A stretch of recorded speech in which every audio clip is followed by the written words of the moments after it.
Hello there guys and welcome back to the channel. Now, as we all know, very soon we will get 6 very powerful champions added as 7 stars that did not exist in such state before. We know about Apocalypse and we know about Nick Fury. Based on that, a lot of hype was generated, and now we know the 3rd champion to join them. So let's read the Kabam announcement and then discuss. So greetings summoners, Immortal Abomination has made himself known as the 3rd champion to join Apocalypse and Nick Fury in the Heart of Fire Crystal. Alongside this release, we'll also be making an adjustment to his interaction with the Inequity Mastery to encourage interaction with his intended gameplay of stacking personal poisons and improve his performance in PvP modes. As of May build, Immortal Abomination will reduce the efficiency of the attack reduction associated with Inequity Mastery by 20% per poison debuff on him up to 100%. So 5 poisons, Inequity doesn't exist. Additionally, as of April update, we updated the function of Acid Burn to more closely match poison. It now reduces regeneration rate in the same way.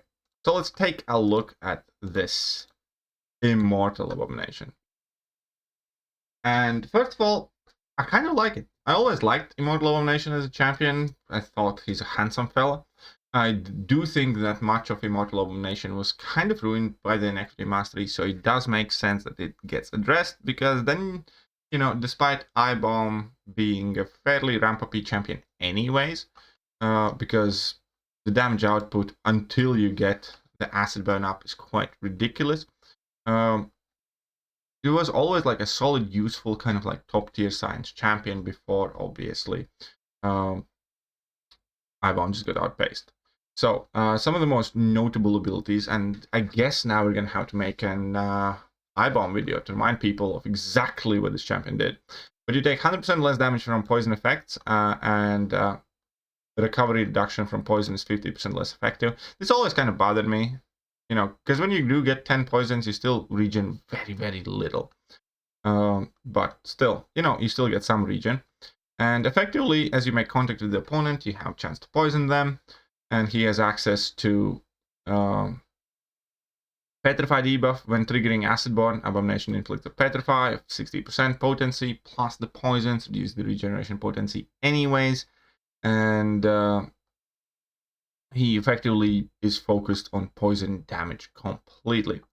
Self-inflicted poison, special attack 1, inflict a non-stacking stack of Petrify, debuff 20% potency. That's a fairly weak one, but it still removes the regen into the negatives thanks to the despair and poisons.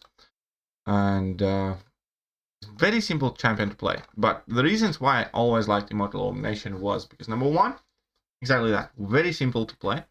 You effectively just did your level 1, level 2 type of rotations. If you can make super aggressive, you can go straight for level 2. In general, you want level 1, level 2. And then you just be as aggressive as you can, stack the poisons up as quick as you can, and, you know, try and deal with your opponents. Additionally, I love the fact that I-Bomb is also a catch me type of defender. Because I-Bomb is not hard to fight at all. But if you do not have a way to deal with the poison damage, or just about always poison immunity, or, you know, some sort of purification, you can take damage. So in PvP game modes, you can also use I-Bomb to catch people with that. And then I-Bomb does have, you know, some fairly unique interactions with some of the nodes where you debuff yourself. And then, you know, in Alliance War map, I-Bomb is always a fairly interesting placement in many of the metas as well. And yeah, them fixing that inequity interaction, I like that. This does, however, make me think that Kabam's being unfair. Because we have champions like good old Kingpin over here that does get affected by inequity and is also entirely based on debuffing himself. And perhaps most importantly, currently, we do have the buffed Chad, the Mr. Sinister, whose damage output is entirely different based on whether opponent is running inequity or is not. I really hope they would fix this interaction too, because now that they released Patriot, which is garbage, I know, but Patriot was the first champion who kind of said the hell with inequity. It always bothered me that we had older champions that would be viable and useful champions if they, had this one Patriot treatment. Now, I don't like Kabam messing with masteries as a general rule. But we all can agree that, there are some champions that do get significantly hindered or borderline ruined by the existence of some masteries or inability to deal with the specific mastery in their kit. Now that if Kabam has gone down that way with the new champions, I find it only appropriate that we also get, some adjustments based on the older champions. And it doesn't just go with the inequity mastery and the debuffs, which again, give that to Mr. Sinister and Kingpin for the love of me. And I'm sure there are more champions that debuff themselves too, but Mr. Sinister and Kingpin, please.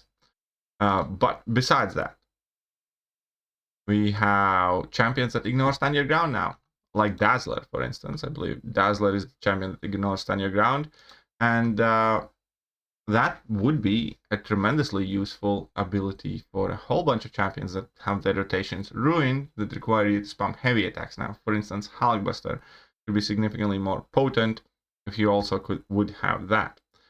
And where's the Dazzler? I'm sure that there is Dazzling Dash attacks, Special Attack 1. Where's the heavy attack? Is it Dazzler? 5 and also Nullify. Yeah, there you go. No stopping the slideshow of Dazzler's opponent has stand your ground mastery, activates removed. And again, I don't like the trend that they're doing with this mastery messing about.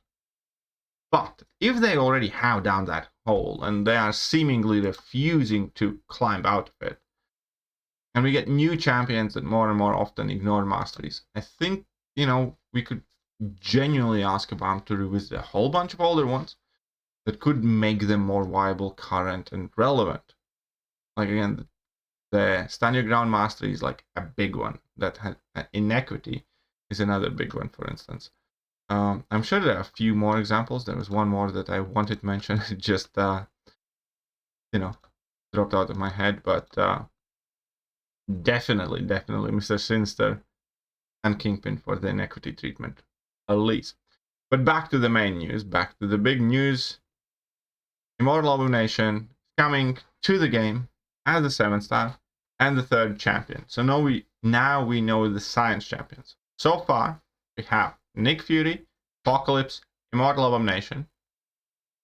That leaves us with unknowns in Tech, Cosmic, and Mystic. Also, since it is Immortal Abomination, I guess we're going to need to rethink some of our picks. Perhaps we have been too ambitious. No Scorpion, no Human Torch, no Mr. Fantastic. We get I-Bomb, but improved version of I-Bomb.